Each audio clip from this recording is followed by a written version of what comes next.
Bonjour à tout le monde. Je vois qu'aujourd'hui, il y a un bon quorum. Conférence de presse comme tous les années, non, ça devient déjà petite tradition. Mi-saison, et comme je dis toujours, sans limite de temps, sans limite de questions.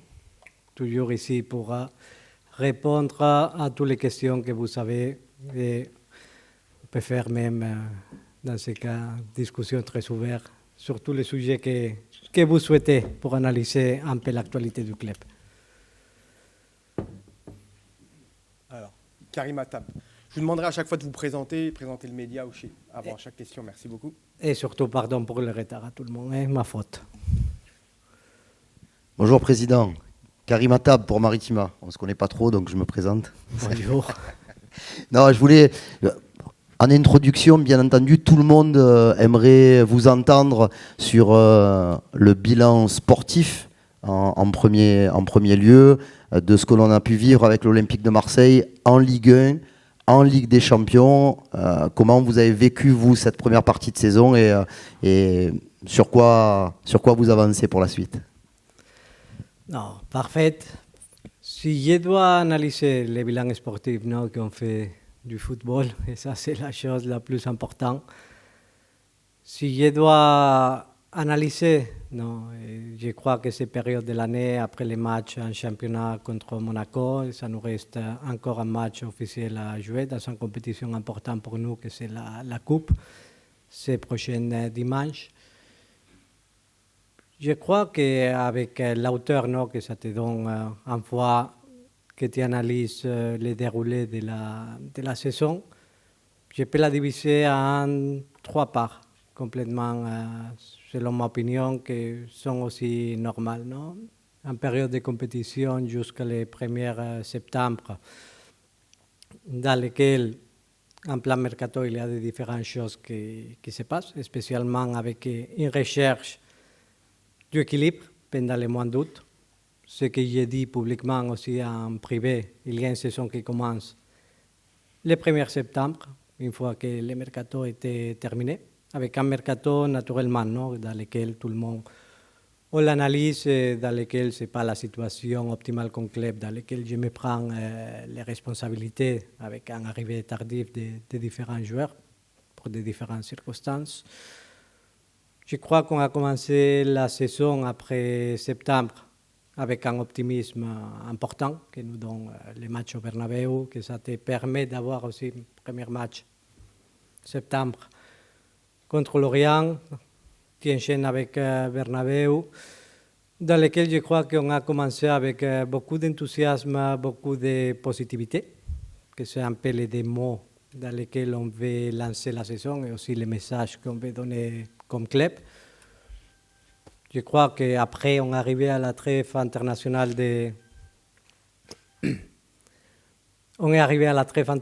d'octobre dans une situation très positive et avec une très dynamique. Et après, je crois qu'on rentre dans une normalité qu'on peut analyser en profondité si vous souhaitez. Une normalité que ça te la donne l'enchaînement des matchs et le calendrier actuel. Bon, c'est quelque chose que tu ne peux pas changer et que c'est normal, spécialement, et c'est quelque chose qu'on avait analysé déjà, même dans les mois de mai, une fois que la saison était terminée après les matchs contre Rennes, ici au Vélodrome. On avait analysé comment gérer les énergies mentales, physiques, avec l'enchaînement des matchs et la présence en Ligue des Champions, dans lequel cette présence en Ligue des Champions, c'est l'objectif qu'on s'avait fixé l'année dernière. Mais en plus, on connaît très bien comment la Ligue des Champions, ici particulièrement à l'Olympique de Marseille, pour ta histoire, pour ton légame avec cette compétition, aussi la volonté de bien faire. Mais si on voit une évolution sur les différentes participations en Ligue des Champions, on peut dire les différentes dernières saisons qu'on a fait, on est passé de 0 points, 3 points en gagnant ici au Vélodrome contre Olympiakos, on se rappelle de ces matchs. Avec une 3e participation dans les dernières années, qu'on passe à 6 points, de victoires contre Sporting de Lisbonne, à maintenant faire 9 points avec un nouvel format, même nombre de matchs. Donc, ça se voit en évolution. Et c'est difficile toujours, et je l'ai dit, non? Une adaptation la première saison, un nouveau format, c'est plus compliqué, on l'a vu dans les différents clubs. Et spécialement, je crois que ça fait partie d'une évolution et que maintenant, on est, pour la situation actuelle, non? Et pour moi, c'est normal. On souffre encore mentalement et physiquement les énergies dépensées pour jouer les doubles compétitions. Donc, on peut dire après cette trêve d'octobre jusqu'à maintenant, pour moi, c'était quelque chose prévisible, un peu l'enchaînement des résultats, mais si on l'analyse aujourd'hui, on est à 32 points. Après le 1er septembre, on voyage avec une moyenne de points que c'est quand même substantiel, plus de 2,2 par match, si je crois que c'est un chiffre qui quand même c'est important, 1,5 en Ligue des Champions, chose que ça te met avec beaucoup de possibilités de pouvoir passer au barrage. C'est quelque chose d'important aussi de se rappeler, non?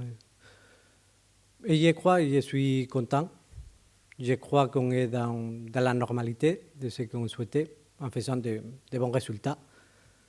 Toujours si on doit analyser, non? Parce que finalement, il y a toujours des matchs que tu perds. On peut aller match après match. Pour ça, c'est plutôt le coach qui doit le faire, et spécialement les secteurs sportifs du club, mais dans lesquels je tiens à rappeler toujours beaucoup de circonstances. Non? Toujours, tu as été un match. Tu n'as pas perdu un match avec plus d'un but d'écart. Donc, c'est quelque chose de significatif. Ça ne veut rien dire et beaucoup dire en même temps.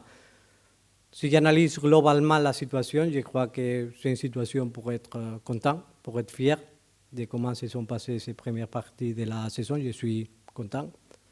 Satisfait, c'est un gros mot. Je suis par nature quelqu'un qui n'est jamais satisfait parce que toujours on doit chercher d'avoir quelque chose en plus.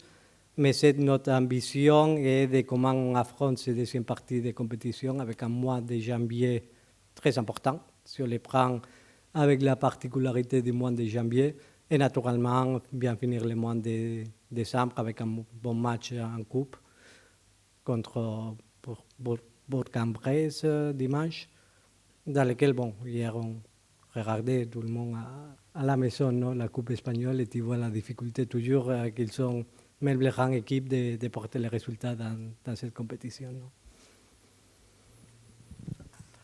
Bonjour, Président. Romain Canuti, le Phocéen. Je parlais mercato.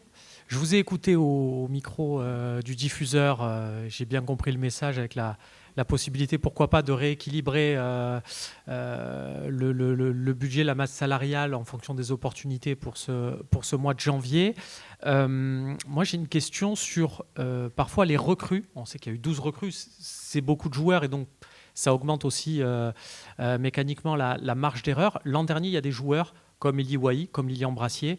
Ils sont arrivés l'été à Marseille. Bon, au mois de janvier, on a vu que ça ne faisait pas l'affaire. Ils sont partis. Est-ce que ce cas peut se reproduire cette saison, si vous pensez, et le coach aussi, qu'il faut par exemple remodeler l'équipe au milieu de terrain? Sincèrement, avant tout, bonjour. Sincèrement, je ne crois pas, spécialement parce que l'objectif qu'on a maintenant en janvier, c'est un double objectif, non? Un objectif, c'est de comment récupérer les différents joueurs qu'on n'a pas eu à disposition pendant la première partie de la saison. Si on analyse bien la situation, finalement, Junior Traoré, on l'a vu seulement que contre Lyon, il était convoqué contre Lorient, et dans lequel après, on n'a pas pu profiter de ses qualités. Même hier, il s'est entraîné avec les groupes et les premiers commentaires, c'est que l'entraînement, il a fait Junior, non? Donc, c'est un joueur avec lequel qu'on a beaucoup de confiance en lui, non? Et aussi la récupération d'Amin et de Facundo Medina. Je ne m'attends pas à ce type de situation qu'on a fait dans le passé, spécialement parce qu'on doit donner continuité à cette groupe, non? Spécialement parce qu'un des objectifs qu'on avait pendant le mercato d'été, c'était de comment améliorer l'effectif en permettant d'avoir une rotation beaucoup plus grande, non? Je crois que c'est aussi un des éléments qu'il a fait que le mois de septembre jusqu'à la trêve d'octobre, il y a une évolution très positive. Non? Dans ce moment, on n'avait pas beaucoup de joueurs blessés. C'est dans ce moment dans lequel il y avait en rotation de l'effectif et tu vois la profondité qu'on a cherché de créer dans l'effectif et je crois que ça c'est quelque chose de très positif, spécialement par la compétitivité entre les différents joueurs. Après Mercato d'hiver, c'est une situation dans laquelle je vais être très clair, très transparent. Non? Quand tu commences la saison, tu as toujours un objectif économique pendant la saison. Non? Le mercato d'été, ça fait qu'on voyage plus haut de ce qu'on avait prévu pour des différentes circonstances, spécialement des joueurs qui devaient sortir, qui finalement ne sont pas sortis, mais bon, ça c'est la vie. Dans le club de football, ça rentre dans la normalité, donc pour nous, le mercato de janvier, ça doit être une situation dans laquelle tenir le niveau de compétitivité de l'équipe qui s'est incrémenté vis-à-vis de la saison dernière, et chercher d'alléger un peu les coûts économiques du club, que la vérité aujourd'hui, c'est qu'on voyage plus haut de ce qu'on avait prévu. Oui, bonjour, Stanislas Touchot de l'AFP. J'anticipe un peu avec une question sur le trophée des champions. Deux questions en une. Je voulais d'abord savoir quelle valeur vous accordez à cette compétition, à la fois au sein de la direction, du staff, enfin, à tous les échelons du club, disons. Et la deuxième question, c'était de savoir l'explication du choix du Koweït. Vous avez été évidemment associé à la Ligue à cette décision. Pourquoi est-ce qu'on arrive au Koweït et qu'est-ce que ça représente économiquement pour les deux clubs, l'OM et le PSG, mais bon, en l'occurrence plutôt l'OM, ce qui nous intéresse aujourd'hui. Merci. Naturellement que jouer une finale, c'est une situation importante au club. Tout le monde, je crois qu'on fait du football et on est venu ici, dans des différentes circonstances, pour chercher de porter ce club au maximum de son potentiel.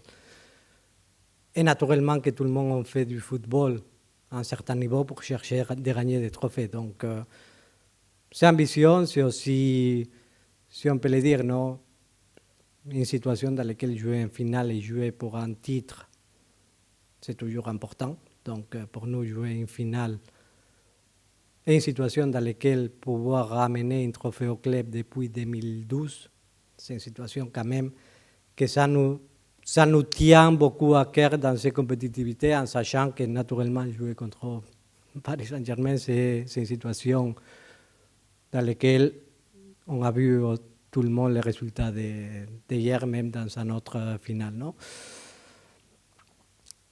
Pourquoi Koweït? Koweït, comme c'est en français. C'est surtout une élection que ça vient de la Ligue, non? Dans le moment qu'il y a un processus dans lequel l'offre présentée, l'unique offre présentée sérieusement, c'était l'option de Koweït. Dans lequel mon commentaire, c'est toujours, on étudie les modèles économiques de la compétition. Non?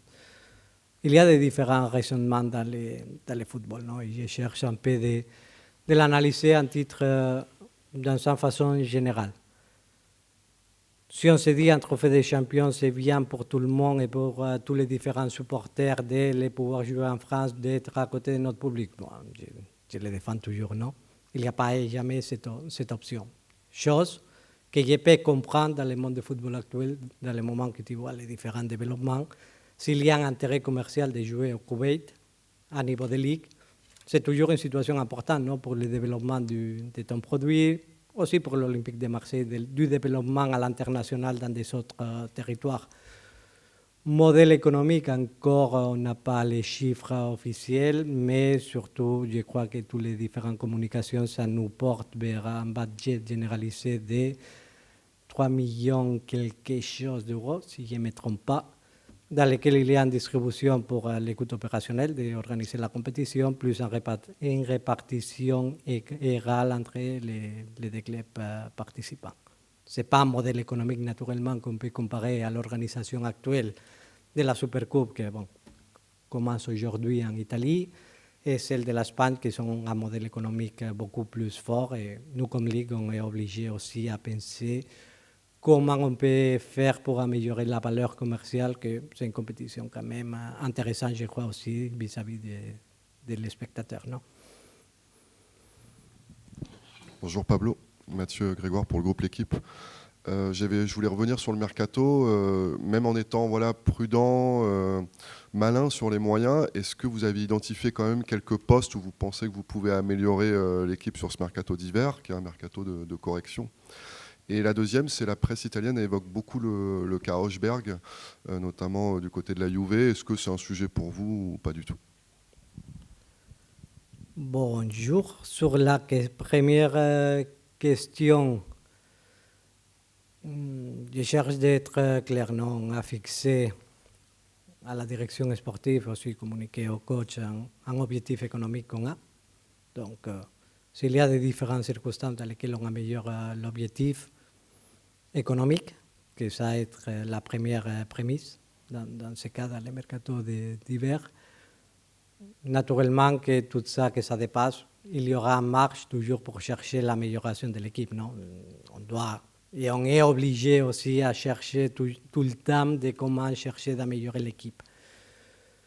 Si je dois être sincère et j'analyse un peu l'effectif, on voit que les postes dans lesquels on a une rotation mineure, ça peut être d'avoir un joueur similaire en caractéristique à Mason, non?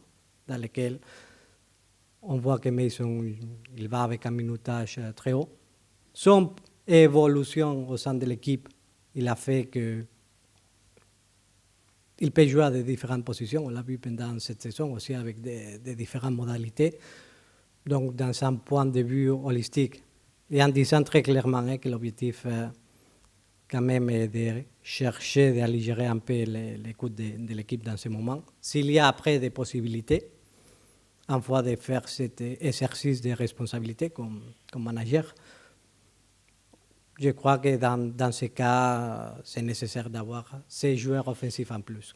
Que le problème, ça vient un réflexe naturel, plus facilement dans les moments que tu n'as pas pu avoir Amin Gouiri pendant les derniers mois de compétition, et dans lesquels je crois que l'équipe a un peu souffert de ce manque de rotation offensive aussi pour la manque de Junior Traoré. Je crois qu'un joueur offensif en plus dans cette rotation, ça serait quelque chose que dans la logique sportive, ça ferait du sens. Spécialement parce que sinon, tu dois utiliser des joueurs à des positions un peu différentes à celles qui sont habituées, non? Comme Guéa, qui a joué de différents matchs dans cette position. Bilal Nadir, que ce n'est pas un joueur purement pour jouer dans les côtés. Dans un point de vue, si ça parle Pablo sportif, non. Et ancien directeur sportif, je crois que ça, on peut améliorer. On discute ouvertement avec les coachs, mais toujours c'est responsable dans ce moment de chercher de comment trouver cet équilibre économique qu'on s'est fixé au début de la saison. Pardon. Non, dans ce cas, je peux dire très clairement, non, il n'y a pas eu aucune conversation entre clubs.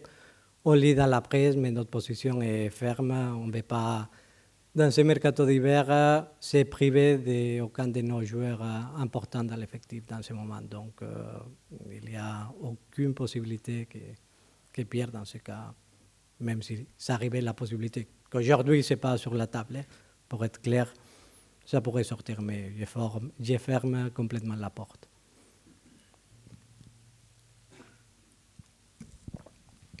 Pablo, bonjour. Fabrice Lamperti de la Provence. Lors de ta dernière intervention, ici même, en fin de saison dernière, tu avais utilisé des mots forts qui avaient marqué beaucoup de gens. Tu avais dit que tu voulais éradiquer la maladie. Avec un peu de recul, est-ce que tu regrettes d'avoir utilisé des mots aussi forts? Et puis, où est-ce que tu en es dans cette mission? Bonjour Fabrice. Non, dans la vie, je le dis toujours, non, dans la vie, regretter, c'est toujours un mot très fort. Je pense et je crois que dans ce moment, c'était une saison éprouvante, non? Dans laquelle ça finit avec beaucoup d'émotions, justement, parce que ce n'était pas une saison facile et dans laquelle on avait cette ambition aussi de chercher de tirer les maximum et de chercher d'arriver à un objectif qu'on avait fixé. Et je répète, quand il finit 8e, passer à être 2e une saison après, c'est une situation que ce n'est pas évident, ce n'est pas facile et dans laquelle on a mis beaucoup d'énergie. Mais en même temps, il est nécessaire qu'un club de football, tout le monde il travaille dans la même direction. Ça, c'est fondamental. Je veux que tout le monde il travaille dans la même direction. Quand ça, ce n'est pas le cas, et que dans des différents cas individuels, quelqu'un peut avoir des incentives individuels qui sont différents à ceux du club. Tout le monde on doit se mettre à disposition de quel est le bien général du club et quelle est la direction qu'on veut prendre comme club. Parce que si tout le monde il va dans la même direction, c'est plus facile d'avoir des résultats. On connaît ici les sauts, les bas, l'histoire, comment on cherche ici de faire des différentes choses. On doit chercher de faire évoluer les clubs. On doit chercher tout le monde d'avoir un objectif de comment on travaille tout le monde pour améliorer les choses. Je crois qu'un des objectifs, à part du talent individuel qu'ils sont chacun de mes collaborateurs, c'est de travailler en groupe et que tout le monde vers une même direction. Dans ce cas, aujourd'hui, tout n'est pas fait, non? C'est pas que tu sors ici, Pablo Longoria, président de l'OM, en conférence de presse, et tu dis des mots et la situation, ça se résout. C'est un travail que tu fais tous les jours dans le quotidien.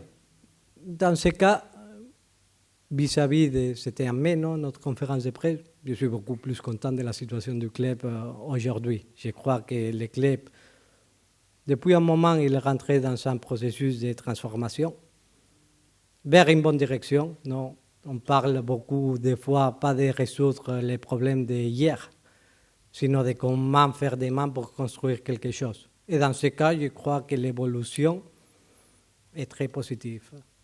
Et sincèrement, je le parle complètement avec la lucidité du moment, mais je crois qu'on a mis beaucoup d'éléments et beaucoup de situations dans le quotidien que ça permet que le club il évolue, il va dans une bonne situation dans le travail quotidien des gens. C'est aussi vrai que c'est le travail quotidien de tout le monde et l'attitude de tout le monde dans le quotidien qui te porte à avoir des objectifs. Bonjour Président. Michel Yaga, France 3 Marseille. Vous avez parlé il y a quelques minutes d'un manque de rotation possible, notamment dans le domaine offensif. Mais au-delà des blessures de Gouiri et Medina, il y a eu énormément de blessures musculaires et des retards de retour de blessures, c'est-à-dire des blessures très longues. Est-ce que vous êtes contrarié du service médical, des kinés, de ce qui s'est passé? Est-ce que vous y réfléchissez? Est-ce que c'est un domaine sur lequel cette première partie de saison, ça vous a chagriné et vous y réfléchissez pour l'améliorer? Naturellement que dans les moments que tu as 9 joueurs blessés, que je crois qu'on arrive à la chiffre d'avoir 9 joueurs blessés au même moment, je crois que personne n'est content. Ni les supporters, ni les gens à l'intérieur du club, même les propres départements médicaux, non? Et je crois que toujours c'est une question de savoir analyser de comment tu arrives à cette situation et peut-être d'améliorer des différents processus. Pour moi, ce n'est pas un problème des gens. C'est un problème qu'on avait sur des différentes situations dans les différents processus qu'on avait faits. Et c'est vrai que dans ce moment, ça te met de l'alerte et tu es obligé, comme dirigeant, numéro 1, de protéger la santé des joueurs. Que ça, c'est l'objectif toujours primaire quand on parle d'un département médical et de la situation des blessures. Deux, c'est de comment améliorer la situation dans la rotation et de pouvoir avoir des joueurs à disposition. Je crois que sur ça, on est beaucoup amélioré avec ce signal d'alerte. Naturellement, que dans un moment que tu as un nombre de blessés important, c'est parce qu'il y a quelque chose qui ne fonctionne pas. Je crois qu'on a amélioré ça, on l'a analysé, on a mis des solutions. Dans ce moment, ça fonctionne mieux. C'est aussi vrai que si on analyse la méthodologie d'entraînement, et ça, ce n'est pas une critique, non? Mais je vais expliquer comment on arrive peut-être à ce type de situation. Dans le moment que les gens ils commencent à travailler ensemble, on a changé par exemple cet été une partie du département médical, il faut avoir du temps pour connaître la méthodologie de travail de Roberto De Zerbi et une méthodologie que ça a besoin d'une adaptation médicale à cette méthodologie d'entraînement, que c'est très important. Sincèrement, je cherche d'être très clair avec tout le monde. Je crois que cette adaptation, il est arrivé avec un peu le passé du temps. C'est une erreur que tu fais comme club dans les différents processus, mais que maintenant il est en ordre et que ça s'est remis dans les bons schémas, sincèrement. Bonjour Président, au fond. Loïc Lachaud pour le Phocéen. J'ai une question sur Bilal Nadir qui est en fin de contrat en juin 2026. Vous avez expliqué ici même que vous n'aimez pas avoir des joueurs en fin de contrat. Justement, je voulais vous poser la question, est-ce que vous avez des négociations qui ont été entamées avec le joueur? C'est un joueur qui a progressé depuis qu'il est à Marseille. Et contrairement à Paul Lirola qui est en marge du groupe, c'est un joueur sur lequel Roberto De Zerbi compte. Donc voilà, je voulais vous savoir où en était. Est-ce que vous avez commencé des négociations pour une prolongation de contrat? Je reviens par la fin. Bon, Paul Lirola, il est bien intégré dans la dynamique collective du groupe. Après, ce sont des choix techniques, non? Spécialement parce que Paul, je crois que les derniers matchs qu'il a fait, c'était à Auxerre, non? Donc, il est parti prenant du groupe. Sur Bilal Nadir, oui, c'est normal qu'un club, je le dis toujours, non, je ne suis pas la personne la plus contente au monde en ayant des joueurs en fin de contrat. Sur ces cas particuliers, il faut se retrouver avec des différentes circonstances, non? Dans le cas de Bilal. Et je le dis toujours, une chose, c'est la globalité, mais je crois qu'on est tous responsables d'analyser cas par cas quelles sont les situations. Bilal Nadir, que c'est naturellement un joueur de football d'un très bon niveau, il a passé par des différents moments dans son parcours à Marseille, non? Dans les débuts compliqués, dans chaque fois qu'il a cherché de s'intégrer dans l'effectif professionnel. On se rappelle, non? Avec Igor Tudor et la blessure contre Norwich, c'était au Parc-Seman, non? Au stade Parc-Seman. Après, quand il est revenu avec Gattuso, avec la continuité des matchs, la blessure contre Rennes en Coupe de Croisé. C'est pour ça que c'est un cas particulier toujours dans la relation personnelle. Il a passé beaucoup de temps ici au club. On est en conversation pour prolonger les contrats. Mais comme je dis toujours, non, tu dois toujours t'adapter à chaque cas individuel. Et dans le cas de Bilal Nadir, aussi, malheureusement, avec ce qui s'est passé, les matchs contre Angers, etc., c'est une situation individuelle sensible dans laquelle on est sensible aussi.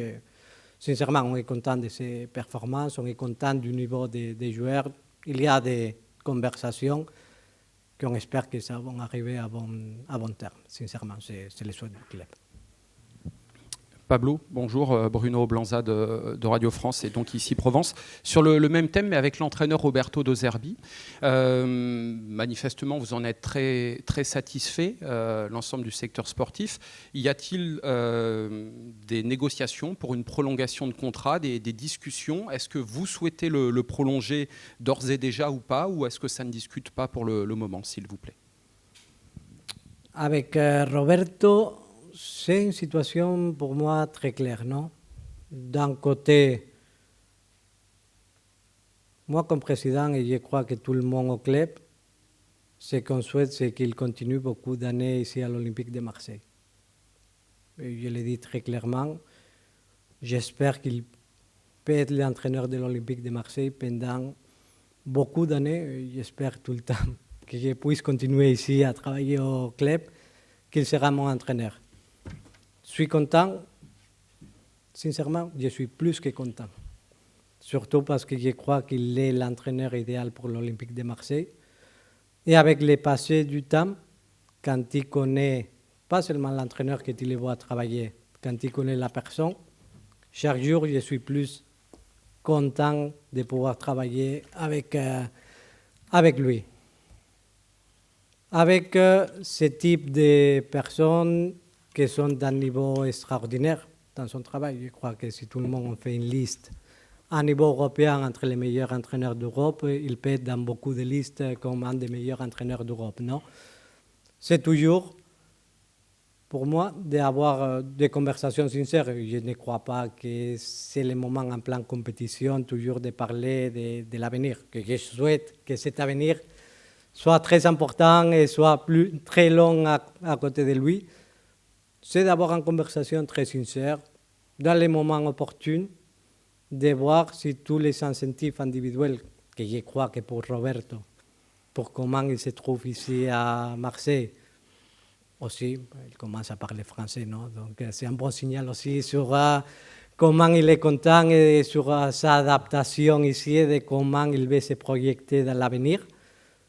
Mais toujours, non, dans le monde professionnel, c'est de voir si les incentives de tout le monde, de ce qu'on veut construire, sont tout le monde aligné. Et je souhaite, bien sûr que oui. Je chercherai de travailler comme président pour faire et nous aligner aussi avec l'ambition de Roberto, que c'est une ambition très importante. Et je souhaiterais personnellement travailler beaucoup de temps à côté de lui. Ouais. Bonjour Président, juste ici. Pas de souci. Xavier Codamine pour le Dauphiné Libéré et le Parisien aujourd'hui en France. J'avais 2 petites questions, je vais les faire assez rapidement. La première, vous avez parlé tout à l'heure d'améliorer le club. Alors on sait que le bâtiment administratif va changer de place, va déménager au Prado, si je ne me trompe pas. Je veux savoir qu'en était-il du bâtiment sportif de la commanderie à l'heure où la plupart des top clubs européens déménagent et ont des centres d'entraînement ultramodernes. Voilà, où en était le projet, pardon. Et la deuxième question, elle concerne plus le côté institutionnel du club. Je voulais savoir et avoir éventuellement une clarification sur les rôles des légendes du club, que ce soit Ravanelli, Jean-Pierre Papin, Basile Boli. Voilà, est-ce qu'ils ont un rôle juste de visibilité ou non, ils ont un vrai rôle sportif? Voilà, merci beaucoup. Je commence pour infrastructure, non? Sur la question du administratif et le déménagement au Prado, c'est quelque chose que c'est prévu pour le mois de mars, fin février, début mars. Et je crois que c'est un signal très important au club. Non? On a investi pour pouvoir y aller avec les différents travaux parce qu'on considère que c'est important d'avoir un lieu de travail dans lequel tout le monde puisse travailler en coordination. Et les espaces aujourd'hui à la commanderie pour l'administratif ne sont pas à la hauteur de ce qu'il requiert en organisation moderne et un club qui veut se projeter toujours vers l'avenir. Non? Donc c'était quelque chose de nécessaire qu'on a identifié et toutes les différentes équipes ils ont fait un travail extraordinaire. Ce n'est pas facile de trouver à Marseille un espace que ça permet de mettre ensemble plus de 200 collaborateurs. Et je crois qu'un bon travail s'était fait et surtout je crois que ça va permettre de travailler à tous les différents salariés du club dans de meilleures conditions, que c'est une situation importante. Commanderie et infrastructure sportive. Je crois que depuis longtemps, je mentionne qu'on a un problème avec les infrastructures importantes. Seulement, je ne parle pas de ce qu'on a. Je parle simplement des questions basiques comme le nombre de terrains qu'on a en disposition. Non? Et ça, c'est quelque chose que c'est évident, dans lequel, malheureusement, je le dis pour Titou, du centre de formation, il doit faire des bricolages. Parfois, pour chercher comment améliorer les niveaux des entraînements et les niveaux de performance. Et ça, c'est une responsabilité des clubs dans lesquels on est en train de travailler pour trouver des différentes options, de trouver des différentes situations. C'est quelques situations dans lesquelles on est obligé de travailler sur ça pour bien mettre les clubs aussi. Ce niveau d'exigence qu'on a, nous, comme club, on doit répondre à ce niveau d'exigence. Sur la commanderie, il y a des différents modèles. Ce n'est pas une décision qui est prise. Il y a des différents modèles, des différentes options qu'on analyse, qu'on travaille dans le quotidien. Mais c'est vrai que ça n'existe pas un modèle unique en Europe. Il y a des différentes options dans lesquelles aujourd'hui il n'y a pas aucun type de décision prise sur la commanderie. Ça rentre dans la globalité de comment tu veux projeter ton projet d'infrastructure sportive. C'est vrai qu'on est ouvert à tout, spécialement, et je mets un exemple simple. Bayern Munich continue à travailler sur Savernarstrasse, non? Donc, c'est un centre sportif dédié à l'équipe première, un peu boutique, non? Dans lequel je dois dire que l'endroit de travail de la commanderie, et tout le monde, joueurs, staff, etc., le dit, c'est un endroit de travail que c'est magnifique. Et à Marseille, c'est bon, sincèrement. Moi, quand je suis arrivé au club, c'est une situation que je dis, bon, c'est plus beau que Paterna, non, à Valencia, avec ma expérience.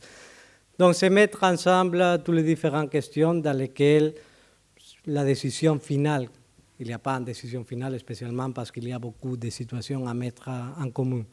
Ça serait fait de donner à l'équipe première les meilleures conditions de travail et que tout ça puisse se faire en coordination totale entre les différents besoins du centre de formation féminine et équipe première. Encore, pardon que je ne peux pas donner une réponse très claire, c'est un peu comme la tête fonctionne dans ce moment. Sur la deuxième question, que c'était autour des légendes. Un club, toujours, il doit respecter sa histoire. Mais au même moment, c'est la responsabilité des managers de savoir comment mettre les personnes dans les bons endroits et tirer le maximum de chacun des personnes avec un projet sportif où chacun il doit avoir sa place. Sur la situation actuelle, il n'y a aucun légende qui occupe un poste de responsabilité sur les sportifs. Je ne sais pas si on peut considérer Mehdi une légende du club pour avoir passé pour les centres de formation. Question. Oui, comme exemple de ce qui ne fonctionnait pas au club avec les centres de formation, non. Simplement ça. Je crois que, sincèrement, s'il y a des anciens joueurs, légendes, on l'appelle comme on veut, qui sont compétents et qui sont au niveau d'exigence et au niveau d'organisation qu'on veut, je crois que ça te donne du sens d'identification. Et on a cherché, Jean-Pierre, il a la position d'entraîneur de l'équipe, de la deuxième équipe. On a décidé de changer. C'est la vie d'une organisation, c'est la vie d'un club. Et aujourd'hui, il joue un rôle différent dans lequel on est très content. Vous le voyez ici au stade. Il fait un bon travail sur ses développements commerciaux, de nous aider aussi sur la partie commerciale avec ce qu'il signifie. Parce que finalement, Jean-Pierre Papin pour l'Olympique de Marseille signifie beaucoup. Avoir ce sens d'identification, c'est quelque chose d'important au club. Mais c'est toujours une décision de manager, non? Où tu mets les personnes où il peut donner le maximum possible pour le club.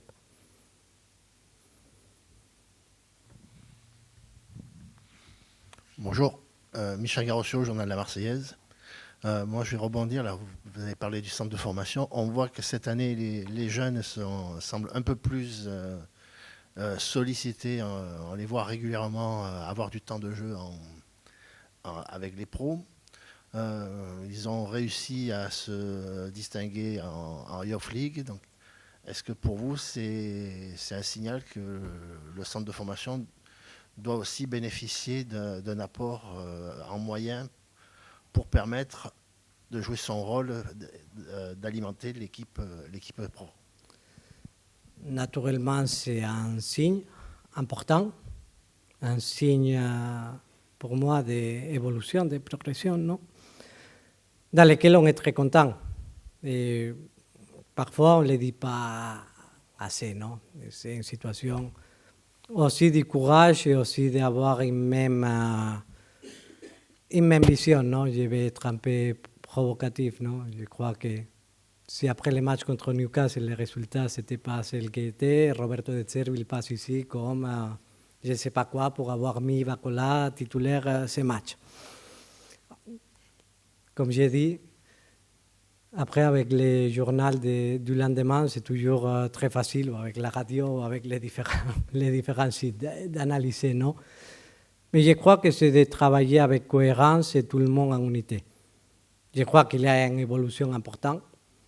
Je suis très content du travail que fait Titou, aussi de l'implication qu'il a Mehdi sur les centres de formation, que c'est un signal important. Ça ne se dit pas assez, surtout parce que j'ai discuté avec lui ce matin, il me rappelait d'une conversation qu'il a eue avec un gamin du 2010. Okay. Ce n'est pas le type de conversation habituelle que tu as avec ton directeur de football. Tout a des conséquences. Si tu mets ton implication aussi à travailler avec les jeunes, finalement, ça se reproduit avec l'équipe première. Et toujours avec l'équipe première, la chose la plus difficile, c'est avoir le courage de les mettre sur le terrain. Et on veut continuer sur cette direction. On veut continuer à améliorer la situation du centre de formation. On veut avoir plus de talents. On veut retenir les talents locaux d'une façon différente et beaucoup plus grande. Ça me fait, par exemple, je vous parle ouvertement, les jours que Konaté il a débuté avec Leipzig, j'ai mal au cœur. Et c'est une situation que tu ne peux pas te permettre comme club de voir que Leipzig, il a un joueur qu'il a passé par le club et qu'il fait la première présence avec 16 ans ou 15 ans, quelque chose. Ça, ce sont les types de situations qu'on ne peut pas se permettre. Et c'est aussi vrai que tu dois avoir le courage, le projet, la conviction de chercher de donner des opportunités. C'est en évolution, oui, et on est content. C'est un procès de stabilisation, oui, parce qu'un jeune il doit s'établir dans l'équipe première et parfois ce n'est pas facile. Ici, pour la pression, le niveau d'exigence que ça existe, c'est peut-être encore plus difficile que dans les autres clubs qui sont plus de tradition. Mais c'est aussi la philosophie, la façon dans laquelle on cherche de travailler dans le quotidien. Et encore avec des situations à améliorer, parce que si on voit les minutages des joueurs qui viennent des centres de formation, formés au club, etc., c'est quelque chose qu'encore on doit améliorer, mais qu'on doit insister, qu'on doit avoir la conviction tous les jours de faire que ça soit un objectif et que ce n'est pas quelque chose du moment ponctuel actuel dans lequel tu viens avec une bonne génération, avec de très bons joueurs, non, comme Tach, comme Bacola, comme Robinho Vaz, il arrive la saison dernière, mais que déjà il y a un travail d'évolution de l'année. Non? Ce que je peux voir de ma position, c'est qu'il y a un niveau d'implication de toute la direction sportive très important. Et il y a un travail de base avec, c'est pas le type de conversation que tu as normalement ou que j'ai habituellement dans le passé du club, dans lequel tu discutes hier, par exemple, avec les plans d'individualisation de tous les différents joueurs et à quel point on est avec des joueurs de 2008, avec ton directeur de centre de formation. Ça veut dire beaucoup. Et je crois qu'un réflexe de tout ça, c'est aussi le résultat en Youth League, non? J'avais dit à Titou, l'objectif c'est d'améliorer ce qu'on avait fait dans le passé. Je crois qu'il y a une bonne évolution sur la Youth League, où j'ai dit, non? Les résultats, ce n'est pas la chose la plus importante avec les jeunes. Parce que tu dois construire individuellement des joueurs qui t'arrivent dans l'équipe première et tu ne dois pas construire des équipes. Ça, tu dois travailler en vertical et pas en horizontal, non? Sur un centre de formation. Mais tu vois que le résultat, c'est une conséquence dans ce cas pour voir une évolution dans une compétition que malheureusement, le tirage, ce n'est pas le plus simple parce que tu dois jouer contre Real Madrid, Ajax et Sporting Lisbonne, qui quand même sont 3 des meilleurs centres de formation en Europe. Et après, tu vois une évolution en faisant un match où tu n'as pas mérité les matchs nuls parce que tu étais supérieur contre Atalanta. Contre Newcastle, tu as fait un bon match. Union Saint-Gillois, tu as fait un bon match. Mais je crois que ça te part toujours de la volonté du club. Non? Il y a peut-être la saison 22-23, tu allais seulement avoir un match de Youth League. Cette saison, j'ai cherché d'aller à faire des mesures et dans la possibilité d'agenda d'aller à tous les matchs. Non? Je crois que c'est une des situations dans lesquelles tous les joueurs et tout le monde qui travaille au quotidien, il doit avoir l'implication du club qui dans ce moment est maximale. Bonjour Président, je suis ici, Driss Ben Abderrahmane pour Fossa FM. Je voudrais aborder le sujet de nos joueurs prêtés, notamment avec les jeunes Daou et Alexis Koum, savoir si c'est des joueurs que vous suivez régulièrement et êtes-vous satisfait de leurs prestations et de leur temps de jeu en club? Dans ce moment, on a cherché de se restructurer pour donner plus d'importance à tous les joueurs qui sont dehors du club. Non? Ça, c'est la décision qu'on avait prise avec l'arrivée de Federico, qu'il puisse s'occuper de cette transition entre les centres de formation et le monde professionnel. Naturellement que toute l'évolution qu'on a des différents joueurs, c'est quelque chose que pour nous c'est important, on suit parce que finalement ce sont des joueurs qui ont de la valeur. Je crois, particulièrement dans mon cas, je dois être clair que je n'ai pas suivi l'évolution pendant cette saison, mais c'est vrai qu'on s'est structuré pour avoir un suivi individuel de tous les différents joueurs qui sont en dehors du club. Il va y avoir des nouvelles les prochains mois pour améliorer cette transition entre les centres de formation et l'équipe première en augmentant le niveau compétitif des différents joueurs qui puissent avoir besoin de cette pas vers le monde professionnel. C'est vrai qu'on doit travailler vers une individualisation et un suivi très important de tous les joueurs qu'on croit qu'il peut avoir une évolution avec son niveau. Non? Pas seulement pour un intérêt financier ou qu'il arrive dans une équipe première, aussi pour permettre à tous les joueurs d'augmenter son niveau et de les aider dans ce pas vers le monde professionnel. La transition vers le monde professionnel, ça peut être fait dans différentes circonstances. Un, c'est le cas que tu arrives du centre de formation, tu t'établis dans l'équipe première. Mais il y a des autres joueurs qui ont besoin d'un temps de maturation que c'est différent, dans lesquels tu dois permettre aussi qu'un club de les donner des différentes possibilités pour chercher d'arriver au maximum de son niveau de formation et aussi dans la transition que c'est un pas très important. Et c'est pour ça que maintenant on a cherché de changer la structure en mettant une personne en plus comme Federico pour prendre soin de ce type de travail. On arrive à plus de 45 minutes de conférence, il y a encore 2 questions, ici et ici. Bonjour Président, Jimmy pour BFM Marseille et RMC. J'avais une question concernant le stade Vélodrome. On parle d'un bail qui pourrait vous lier avec la mairie, notamment sur 15 ans. Qu'est-ce que ça va changer pour vous, pour le club? Déjà, dans un premier temps, est-ce que vous pouvez le confirmer? Et qu'est-ce que ça va changer pour vous, pour le club? Est-ce qu'on peut envisager des travaux ici dans le stade pour améliorer l'expérience du supporter ou même l'installation d'un musée au sein du stade? Et concernant toujours le stade Vélodrome, est-ce que le naming avec Orange va continuer dans les prochains mois ou est-ce qu'il va disparaître? Je la prends en général. C'est public et c'est dans l'agenda du jour aujourd'hui pour les conseils municipaux. Et cette possibilité d'avoir un bail de 15 ans pour les loyers du stade. C'est une situation importante, non, pour trouver une stabilité, trouver un équilibre entre ville et club. Je crois que c'est une bonne nouvelle pour tout le monde, pas seulement club, aussi pour les différents supporters d'avoir ce type de stabilité dans un contrat.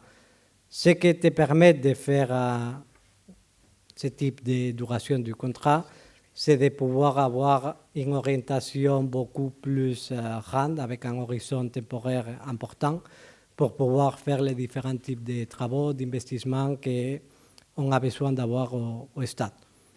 Je l'ai fait simple. Il n'y a pas eu beaucoup d'amélioration dans l'expérience du stade depuis l'ouverture du stade en 2015.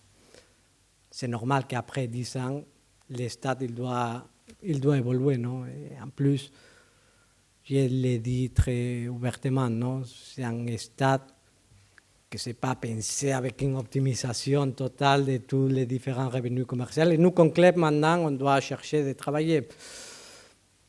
Mais ça, je considère qu'avec un horizon temporaire plus long, c'est une bonne nouvelle pour le club, surtout parce que tu peux te projeter vers comment faire les travaux, comment les structurer, avec l'objectif fondamental d'améliorer l'expérience dans ton stade, dans tous les sens, de food and beverage, de ce qu'on mange au stade, de comment on arrive au stade, de comment tu travailles avec les périmètres de sécurité autour du stade, que c'est un sujet aussi important et que je crois que tout le monde, entre nous, on est conscient.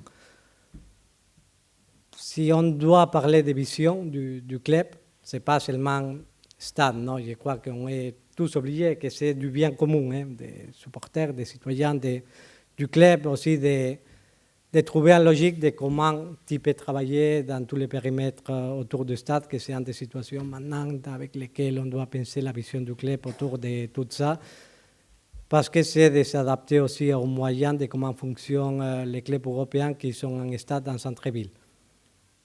C'est un avantage grand, oui et non, non. Toujours tu dois trouver un équilibre. Et c'est une situation dans laquelle je crois qu'on est tous fiers de pouvoir avoir le stade Vélodrome en centre-ville et être un symbole aussi de la ville. Mais c'est de voir comment faire la chose que ça permet d'avoir une visibilité commerciale, d'expérience et aussi dans le quotidien, que ça permette à tout le monde d'avoir de meilleures conditions, spécialement dans l'utilisation quotidienne de tout l'espace autour du Vélodrome.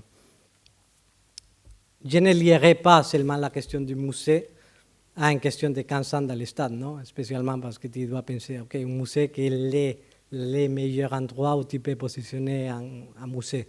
C'est ton propre stade. Oui, non. Est-ce qu'on a les espaces suffisants pour créer un musée de haute qualité? Je crois qu'un musée, c'est lié beaucoup à créer aussi des espaces, que ça permet d'avoir une rotation de ce que tu offres à tout le monde, non? Parce que sinon, les musées, c'est un one-shot que tu utilises une fois avec les tours du stade, et c'est la dernière fois que tu le fais, non? Je crois que c'est plus intérêt de comment faire vivre tout l'espace Vélodrome autour du Vélodrome, non? Et en pensant de comment les gens ils peuvent se sentir identifié avec l'utilisation d'un espace dans la ville qui s'est attiré par cet stade qui, sincèrement, c'est magnifique et qu'on doit et on est obligé comme club d'utiliser beaucoup mieux. Sur la question du naming rights, je crois qu'Alessandro il a bien répondu la semaine dernière en interview. Les contrats arrivent en finalisation avec Orange en 2026. Naturellement, que tu es obligé comme club de comprendre les marchés avec des différentes conversations, inclus avec Orange, pour voir les possibilités de continuer, c'est logique. Mais c'est vrai qu'avec une finalisation du contrat en 2026, tu es obligé de sortir au marché, de voir les différentes possibilités. Bonjour Président, Stéphanie Friedman pour M-Provence et SportMed TV. Je voulais savoir quelles étaient les relations du club avec les groupes de supporters aujourd'hui. Et ma deuxième question, c'était un premier bilan de la saison des filles en D1. C'est un signe qu'il faut qu'on termine. Hein. Il faut contact quelque part. Ça ne tient plus. J'enchaîne. On a parlé groupe de supporters. On a précisément un rendez-vous demain pour faire un bilan, non? C'est une situation que c'est normal. On a commencé avec les débuts de saison, avec des différentes situations sur les sujets spécifiques. C'est vrai que, bon, pour souhaiter des bonnes fêtes, analyser un peu la situation et avoir une discussion ouverte. Mais je crois que la relation dans ce moment, je l'ai dit avec l'équerre, non, est très bon. Et je crois qu'on a besoin que tout le monde, comme j'ai dit à l'intérieur du club, des acteurs importants aussi qui sont nos supporters, chercher d'expliquer les choses, chercher d'analyser les choses, chercher d'avoir une discussion ouverte, toujours dans l'équilibre, non, et dans la position de chacun, est important. Et important aussi d'avoir un dialogue, d'avoir une situation ouverte et de ramener tout le monde vers la même direction et chercher pourquoi pas, non, expliquer pourquoi on fait les choses, où le club il va, qu'est-ce qu'on veut faire, c'est une situation normale, moi. Au sein de moi, que je suis supporter, c'est quelque chose que j'apprécierais bien avoir l'explication du club des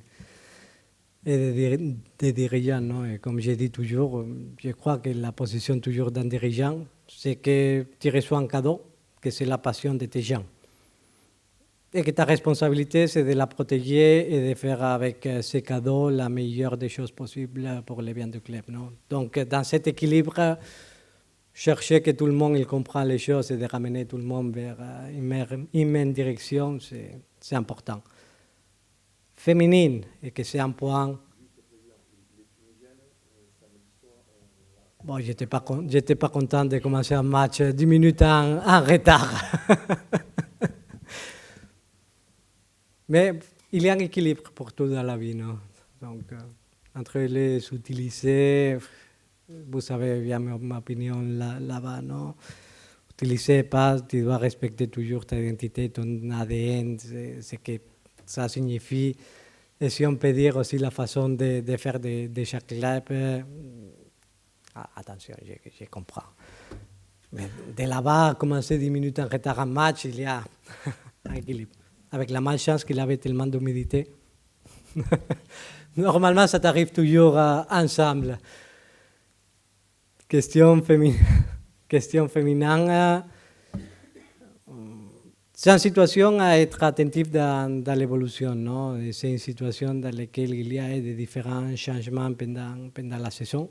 Dans un début de la saison avec changement d'entraîneur en cours de compétition après la pré-saison, avec une période d'intérim et avec un changement que ça doit nous stabiliser, ça doit donner de la continuité, non? Et aussi avec la façon de structurer l'ordre et le fonctionnement dans une section qu'on a voulu professionnaliser et qu'on a mis beaucoup de structures pendant les derniers mois, non?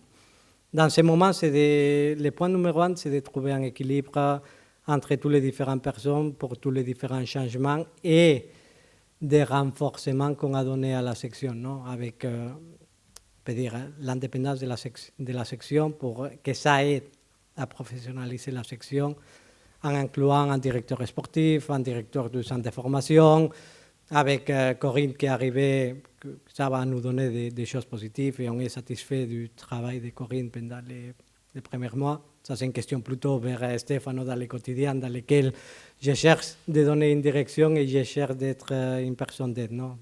Parfois, mon emploi de temps, malheureusement, j'aimerais pouvoir beaucoup plus dédier, mais sincèrement, la journée, là, seulement 24 heures.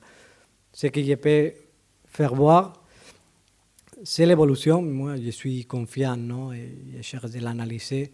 Avec l'évolution de la section, spécialement, on a la possibilité de jouer dans un stade avec une présence. Moi, j'étais particulièrement content les jours que l'équipe masculine a joué vendredi contre Nice et voir le niveau d'affluence au stade à Martigues dans les matchs contre Lens. C'est une situation que ça m'a plu beaucoup, non? Et ça fait voir les fruits du travail des gens, avec le lancement des marques, les Marseillais.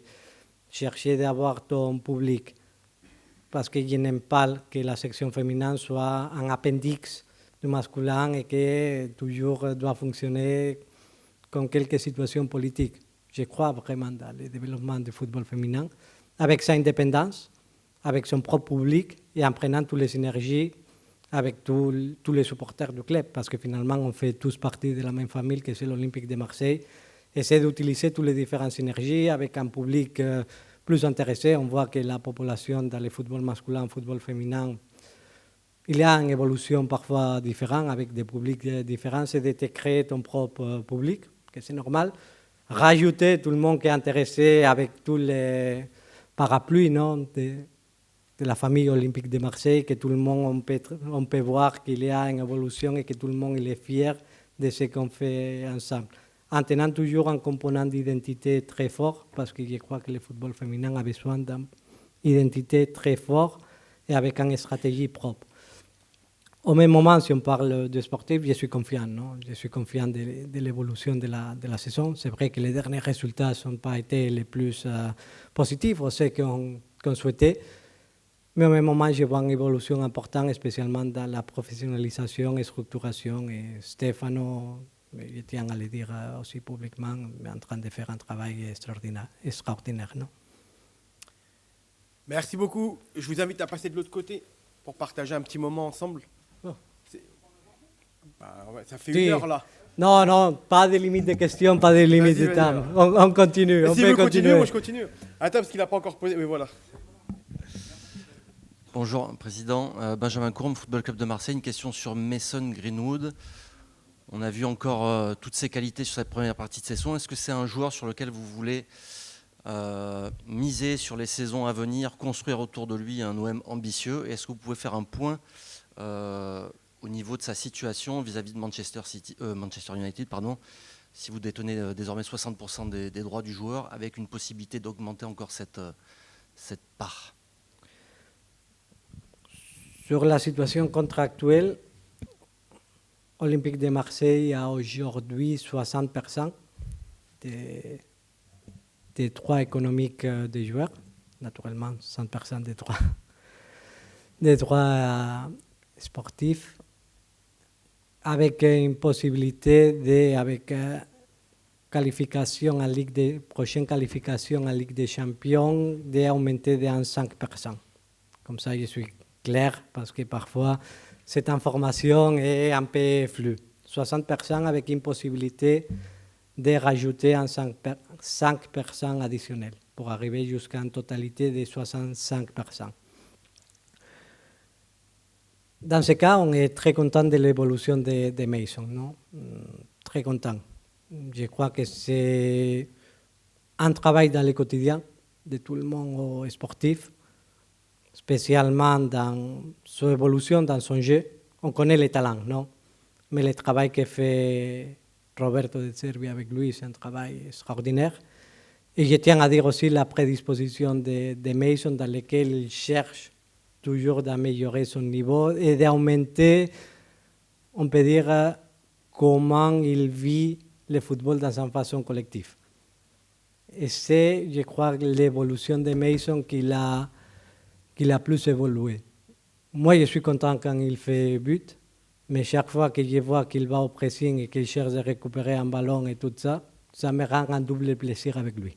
Parce que je vois qu'il est en train d'évoluer. C'est une situation que tout le monde lui avait demandé et on voit que les marches de progression avec lui, on ne discute pas son talent, mais c'est comment il cherche d'être un joueur meilleur chaque journée. Je suis particulièrement content avec cette évolution.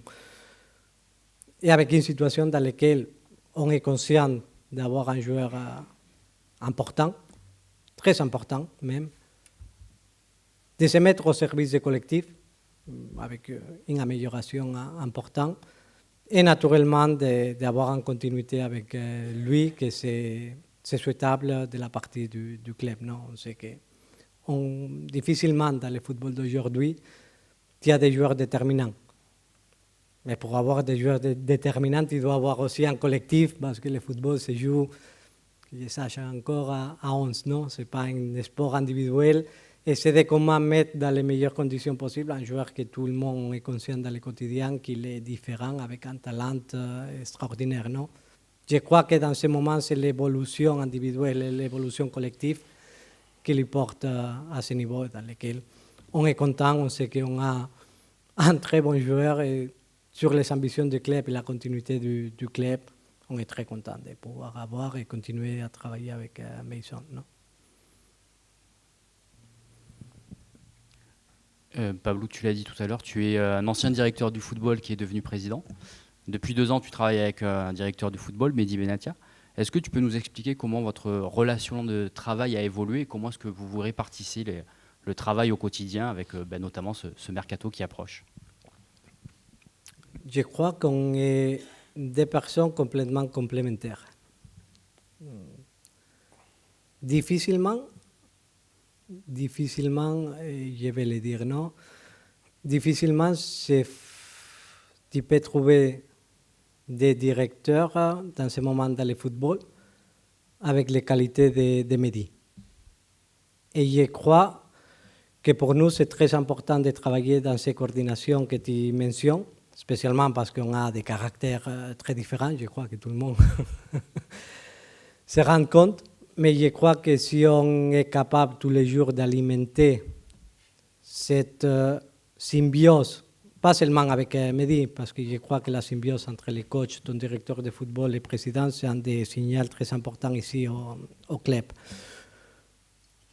Je crois que c'est une coordination à tirer les meilleurs de chacun d'entre nous, dans lequel Mehdi, il est un des meilleurs en Europe sur la partie technique, sans aucun type de doute.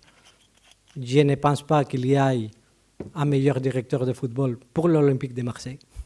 On peut discuter s'il y a quelqu'un mieux que Mehdi à sélectionner un joueur et un autre. Moi, je peux le dire, il n'y a pas.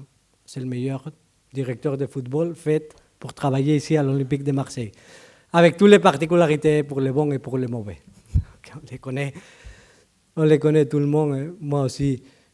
Et je crois que la complémentarité qu'on a entre tous les deux est très importante. Non? Dans ce moment, je cherche d'avoir une vision beaucoup plus stratégique dans la totalité du club et de chercher de donner toujours une stratégie ou de chercher de mettre comment on les fait d'accord à notre budget, on a discuté des mercato d'hiver, de chercher de mettre un peu les objectifs généraux du club.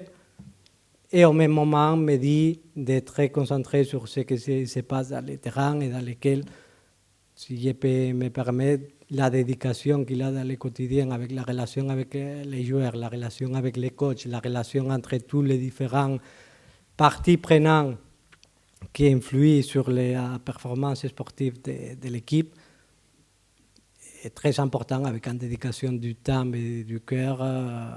Surtout les énergies, le cœur qu'ils mettent, qui est très important. Non? Donc, cette complémentarité, je crois que c'est un des bas pour l'évolution, un des fondants, un des basics, un des bases pour ce qu'on veut construire ensemble. Non? Et de chercher de travailler avec un niveau d'alignement total entre coach, directeur de football et président. Je crois que depuis la saison dernière, c'est une des choses qu'on s'est fixé comme objectif. Quand il y a 3 personnalités fortes, ce n'est pas la chose la plus simple parfois, non? Et ça existe dans tous les clubs de football. Si on est tous les 3 capables d'avoir le niveau d'alignement qu'on a construit depuis mai, c'est une situation que c'est très important pour le club.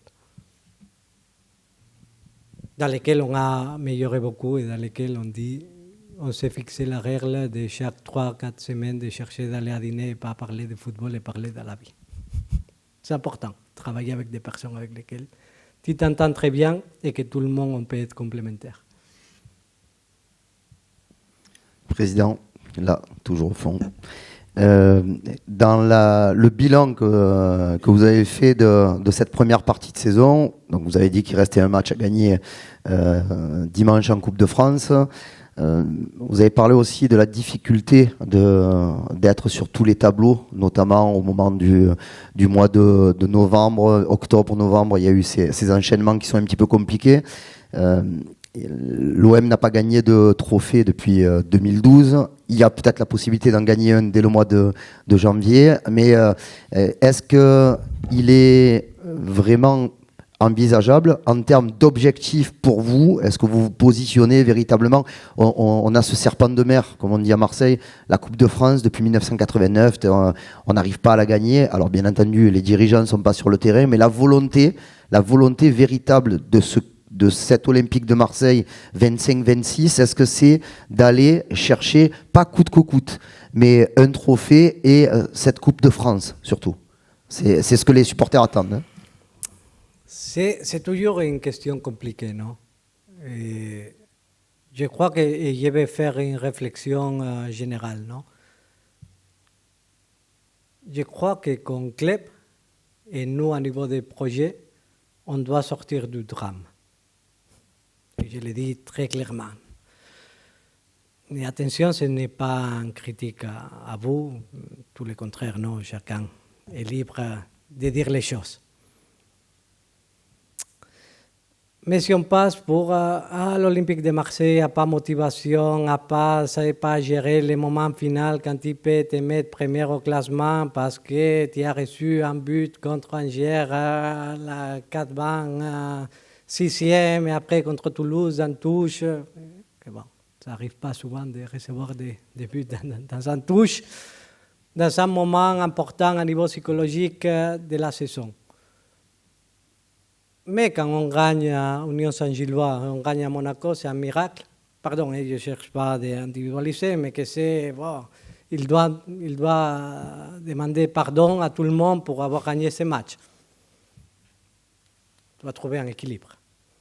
Donc, et pour arriver à gagner des trophées, tu dois avoir un équilibre.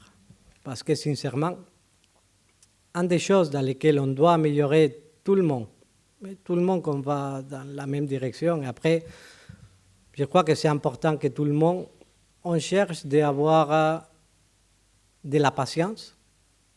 C'est important d'avoir de la vision dans la vie, mais c'est important de savoir gérer les temps de ta ambition. Parce que sinon, ça crée de la frustration.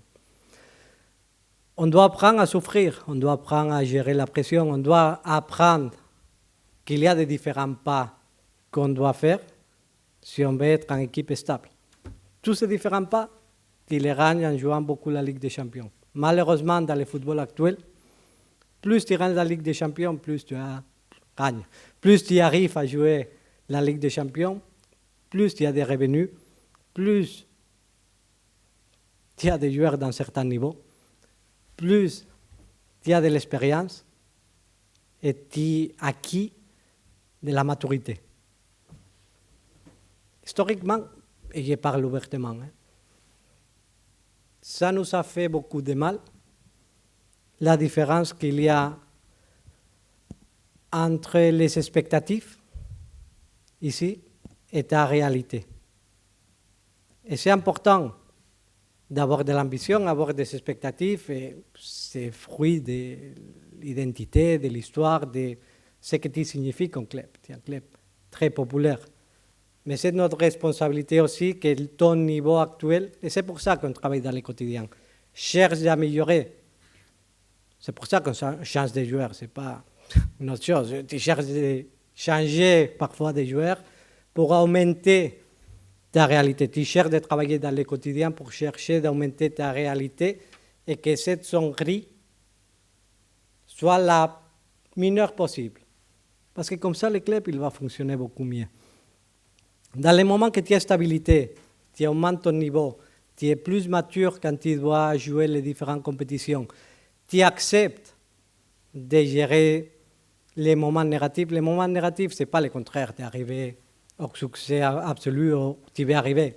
Ça fait en partie de ton parcours. Mais ce n'est pas que tu es le pire du monde les jours après que tu prends le but d'Hidalgo de la tête. Ce n'est pas que tu es le meilleur au monde les jours que tu as gagné 4-0 ou 2-1 contre Newcastle. Tu dois trouver cet équilibre.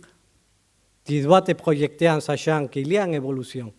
Parce qu'il y a une évolution. Ce n'est pas facile de jouer des compétitions jusqu'à ce moment. Maintenant, troisième compétition que c'est la Coupe, possibilité de jouer en finale. Tout le monde veut gagner des trophées ici. Mais tu as besoin de les gagner avec une base. Après, chercher de gagner un trophée dans une finale contre Paris Saint-Germain, on est tous conscients que c'est un match compliqué, c'est un final compliqué. Chercher de gagner une coupe, oui, on serait très content.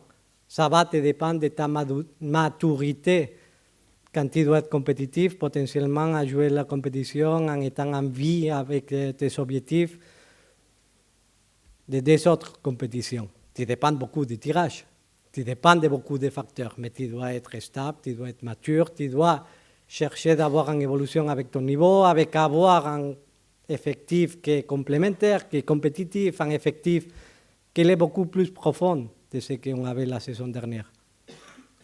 Chercher d'avoir les bases, et après, c'est à tout le monde de faire le travail et de chercher de plus compétitif possible. Si je dois le dire, toi comme Olympique de Marseille, c'est de chercher de donner le maximum possible dans chaque compétition. Un championnat te positionne la régularité, et finalement, ce sont 34 journées et tu finis la saison où tu mérites. Ligue des Champions, ce format, c'est ta maturité, les moments que tu veux assumer, affronter la compétition dans lequel on n'est pas 100% prêt. Spécialement, on voit qu'on souffre encore cette pression de jouer la Ligue des Champions à Marseille. J'ai parlé avec les coachs, non? Ça c'est quelque chose que ça te conditionne toujours. J'ai parlé avec la Provence dans l'interview que j'avais fait en septembre, dans laquelle j'avais dit, je me rappelle, et j'ai parlé aussi avec Roberto en privé, quand on avait perdu à Francfort, et après on jouait à Strasbourg, la saison 2022-2023. On a perdu à Francfort et on reçoit un but la dernière minute à Strasbourg. Ça ressemblait à la fin du monde. Pardon, moi, c'est déjà l'expérience de 6 saisons ici à Marseille. Si vous prenez aujourd'hui les classements avant Strasbourg, comment c'est passé après Strasbourg, je vais utiliser les mêmes mots que j'ai utilisés avec les coachs. On est des fous. Et ça, c'est la belle chose de Marseille, aussi, cette passion. Mais on doit prendre tout le monde un peu de recul et de chercher pour nous d'avoir cette maturité, cette stabilité quand on analyse les différentes circonstances. On termine, ouais, merci pour le temps additionnel, mais il y a de plus en plus de temps additionnel dans le football d'aujourd'hui. 2 thèmes rapidement, Pablo, et n'hésitez pas à faire des réponses plus courtes, ce n'est pas forcément gênant. La question du Vélodrome, je voulais juste savoir, on voit qu'il y a de plus en plus de clubs qui sont désormais propriétaires de leur stade. Lens vient d'acheter le sien. Est-ce qu'il y a encore une volonté de l'OM d'acheter le stade Vélodrome ou pas? Dans les moments que tu négocies, il y a des différents modèles, non? Et je crois qu'on a déjà discuté publiquement de ça dans une autre conférence de presse. Il y a des différents modèles, non? Et ça dépend beaucoup aussi du prix, mais aussi des différentes situations avec la PPP qui existe, avec une situation contractuelle dans laquelle il y a une situation à résoudre en 2045 avec les contrats actuels. Non? Donc c'est un discours beaucoup plus grand qu'une autre chose. Moi, je crois que si tu as une stabilité sur la durée avec ton loyer du stade dans lequel tu peux te projeter, c'est une situation quand même que c'est équivalent. Après, il y a des autres répercussions, comme tu mets dans ton balance sheet, sur avoir un asset que c'est stade, non, que c'est un OPEX, que c'est un coût d'investissement. Il y a beaucoup d'implications pour ce que ça signifie la dynamique purement de fonctionnement quotidien pour les clubs. Avoir un contrat de longue durée, dans ce moment, c'est la meilleure solution pour les clubs, sincèrement. Il reste 3 questions, après il faut vraiment arrêter. Le président, il peut parler jusqu'à 18h de football. Président, vous avez dit en début de conférence de presse qu'il y aurait vraisemblablement un joueur offensif qui viendrait au mercato d'hiver. 2 questions à ce sujet. Est-ce qu'il va venir tôt, étant donné que Aubameyang ne sera pas là, que Traoré et Gouiri, on ne sait pas quand ils vont venir, et que donc il y a 8 matchs en janvier a priori. Ça va être très compliqué d'être compétitif peut-être offensivement. Est-ce qu'il va arriver plutôt le 2-3 janvier ou le 27? Et deuxièmement, le profil. On sait que mercato d'hiver, c'est très compliqué et encore plus pour un attaquant. Est-ce que vous envisagez de prendre un joueur qui est en fin de contrat dans 6 mois, style, je ne sais pas, Vlahovic ou Benzema, ou en Ligue 1, un joueur moins évidemment coté comme Abdelli ou Saïd? Merci. Pour retourner, bien fixer les différents concepts, non? Il n'y aura pas des joueurs qui vont arriver jusqu'à le moment qu'on n'a pas retourné sur l'équilibre financier qu'on s'est donné comme objectif depuis le début de la saison. Une fois, naturellement, on travaille pour ça et pour analyser quelles sont les différentes possibilités si on arrive à l'objectif économique donné. Je crois aujourd'hui qu'on a un effectif compétitif, comme on est aujourd'hui, de pouvoir arriver au but de tous les objectifs qu'on s'est donnés. Je crois qu'on a un effectif qui est très complet. Ça peut s'améliorer, tout dans la vie doit s'améliorer, on peut s'améliorer et on est dans l'obligation des dirigeants de penser tout le temps à comment les améliorer. Mais pour ça, il faut avoir de la discipline, avoir un certain type d'équilibre. Si la situation économique arrivera de pouvoir se permettre, déjà on a des différentes solutions à envisager. Dans ce moment, la priorité, ce n'est pas ça, donc on ne doit pas s'attendre à que ça soit une situation qui arrivera vite. Ça arrivera seulement comme conséquence d'avoir établi ou arrivé à des objectifs financiers qu'on s'est donnés. Oui, Pablo, je vais faire assez vite. On a beaucoup parlé du club, de l'effectif, etc. J'avais une question pour vous. Ça va faire 5 ans que vous êtes président de l'Olympique de Marseille. En février 2021, vous avez été élu. Quelles sont vos perspectives à vous personnellement à la tête du club? Merci. Continuer à construire, non? Le temps, que tout le monde il continue à avoir de la confiance, que les résultats te le permettent. Toujours, je dis que finalement, tout le monde qui travaille dans cette industrie, tu es jugé par tes résultats, pas pour une autre chose, et sur la confiance. Donc, pour moi, c'est de continuer à construire, travailler comme si la durée c'était pour être ici les prochains 10 ans, 15 ans. Très content ici, sincèrement. Plus que content. Et dernière question. Président, au fond. Moi, j'avais encore une question mercato. Est-ce que le fait qu'il y ait la Coupe du Monde en juin, ça va vous permettre peut-être d'attirer des joueurs qui sont reconnus dans le monde du foot, comme vous avez pu faire par exemple cet été avec un Benjamin Pavard qui est champion du monde et qui a un pédigré assez important. Est-ce que justement cette compétition peut vous permettre de vous intéresser à ce type de joueurs? C'est toujours une opportunité, non, avant une grande compétition comme ça, d'avoir des différents joueurs qui ont un intérêt différent. Après, pour nous, je répète, priorité de janvier, continuer avec les mêmes niveaux à l'effectif, améliorer, non, dans le quotidien, que ça te permet d'augmenter ton niveau. Je crois qu'encore l'équipe il a du marge pour améliorer, spécialement dans les moments qu'on retrouve ces compétitivités entre des joueurs pour chercher d'améliorer les niveaux dans le quotidien. Mais je répète, priorité à chercher t'adapter à ta réalité économique, et ce n'est pas simple pour un club français, même avec la Ligue des Champions, même avec beaucoup de situations qu'on lit. Il faut se rappeler qu'à différence, je l'utilise toujours comme exemple. Benfica, il voyage avec 3 fois les droits de télévision qu'on prend. Donc il faut toujours savoir t'adapter à la réalité. Avec une stratégie dans laquelle tu dois prendre des risques. Naturellement, si tu ne prends pas de risques, après, c'est très difficile que les résultats sportifs ou le niveau de cet effectif il peut arriver. Et des risques partagés dans lesquels tout le monde est conscient. Donc, mais dans ce moment, on doit donner priorité pour rentrer dans les objectifs qu'on s'est donnés économiques au début de la saison. C'est un exercice de bon management.